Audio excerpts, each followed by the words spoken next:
بیٹا کچھ میں آپ کو بتا رہا ہوں امپورٹنٹ باتیں آپ نے اس پہ لازمی عمل کرنا ہے.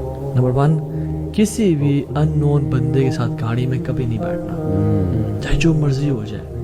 ٹیکسی لے لو, اپنی دوستوں کے ساتھ چلی جاؤ, کسی بھی ان نون اپنے کالج میٹ کے ساتھ نہیں بیٹھنا. نمبر 2, کسی کا گفٹ ریسیو نہیں کرنا, چاہے تمہیں بڑا سے بڑا گوچی کا پرفیوم دے یا شنیل کا بیگ دے, تم نے گفٹ ریسیو نہیں کرنا. تمہیں جو چاہیے ہم پرووائڈ کریں گے, ٹھیک ہے.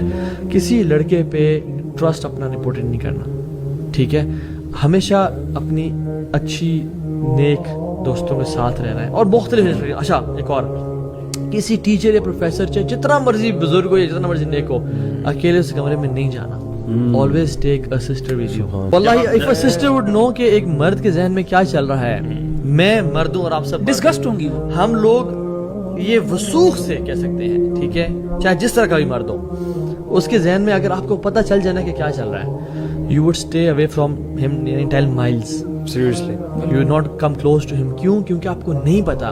He would wait for years and give you gifts and give you love and give you appreciation and compliments. آپ سمجھو کہ میرے ساتھ بہت سنسیئر ہے. And once he gets you there, اور وہ آپ کو یوں نکلے گا ٹیشو پیپر کی طرح یوز کر کے آپ کو پھینک کے جائے گا, اور آپ پھر روتے ہوئے آئیں گی. اور واللہ مطلب آپ لوگ جو بات سن رہے ہیں نا, you are listening from the horse's mouth.